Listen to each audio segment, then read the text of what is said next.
ফিরাদ হাকিম তিনি নিজে বলেছেন যে এটা নয়, মানে ওই অংশ অকুপাইড কাশ্মীর নিঃসন্দেহে ভারতের অংশ, ভারতে একদিন ফিরবে, কিন্তু কথার সঙ্গে সিলেবাসের আকাশ পাতাল পার্থক্য। আজকে মুখ্যমন্ত্রী প্রশ্ন তুলছেন সিলেবাস নিয়ে, যে বিষয়গুলো নিয়ে কিছু অর্ণববাবু বলেছেন। দীপঙ্কর বাবু দেখুন, এখানে শঙ্কুবাবু সবাই বলেছে অজুহাতটা ভাবতে হবে যে গেরুয়া নাম কেন। গেরুয়া, এই যে শব্দটা, গেরুয়া শব্দটা ইংলিশ ডিকশনারিতে সাপ্রন আসে হচ্ছে কি 1200 খ্রিস্টাব্দে। এই গেরুয়া রঙের মাহাত্ম্য আছে, আপনার শরীরে আছে সান্নালি। আমাদের যে মূলাধার চক্র ব্যাখ্যা করা হয়, প্রথম দ্বিতীয় মূলাধার চক্র যেটা আমরা এখানে ধারণ করি, সেই মূলাধার চক্রের মাধ্যমে আমাদের শরীরের যে গঠন প্রকৃতি সেটা গেরুয়া রঙের মাধ্যমে শক্তিশালী হয়। এটা আমি বলছি না, এটা বলছে, এটা নিয়ে যে গবেষণা করেছে, আমি তার নামও এখানে বলে দিচ্ছি, বি.আর. পান্ডে বলে ভারতের একজন দার্শনিক, যিনি এটা নিয়ে গবেষণা করেছেন। এটার সাথে চিল্লানোর কোনো ব্যাপার নাই।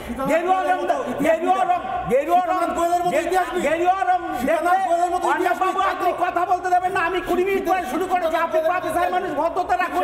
আপনিও প্রফেসর, আমিও প্রফেসর। দেখলে শুনুন, মমতা ব্যানার্জির ভয় হয়, কারণটা বুঝে। মমতা ব্যানার্জির মুখটা কালো হয়ে গেছে।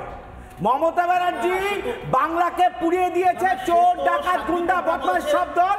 তিনি গেরুয়া দেখলে রেখে যান, তিনি বিবেকানন্দের গেরুয়া রঙকে অস্বীকার করেন, কৌটিল্যের গেরুয়া রঙকে অস্বীকার করেন, আমাদের স্বামী প্রমানন্দের গেরুয়া রঙকে অস্বীকার করেন। ভারত সেবা আমার রামকৃষ্ণ মিশনের সন্ন্যাসীরা তাদের রঙকে অস্বীকার করেন। আসলে আপনারা যুক্তিতে জানেন না, অধ্যাপনার নাম লাগিয়েছেন যুক্তি দিতে বলেন, একটা কথা লোককে বলতে পারেন, আপনি একটা কথা বলতে পারেন না। আপনি ভাবুন, আজকে ভারতবর্ষে আপনি বলেন সিলেবাস শিক্ষাকে অস্বীকার করে গেরুয়াটা বিজেপি নিয়ে নিয়ে গেল। আপনি বলে দিন গেরুয়া রঙকে রাজনৈতিক দল নিতে পারে। বিজেপি নিয়ে নিয়ে থাকবে।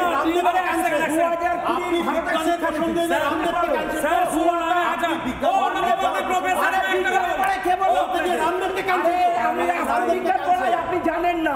আপনি বলুন না আরে শুনুন না, অতদিন আপনি করে দেখতে ছাড়ে না।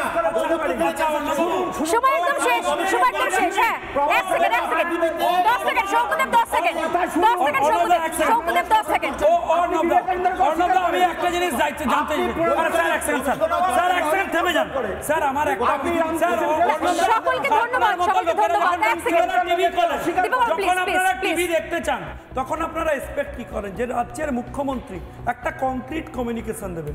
আজকে রাজ্যের মুখ্যমন্ত্রী যদি বলতেন যে ভাই আমি এত টাকার হিসেব দিয়েছি, তারপরেও আমায় টাকা দিচ্ছেন, শঙ্কুদেব উনি বোধহয় এটাই চেয়েছিলেন। কিছু থাকতো না। শঙ্কুদেব উনি বোধহয় এটাই চেয়েছিলেন, উনি চেয়েছেন যে আলোচনা ডাইভার্ট হয়ে যাবে, আমরা গেরুয়া নিয়ে আলোচনা করব এবং হিসেবটা বাদ হয়ে যাবে।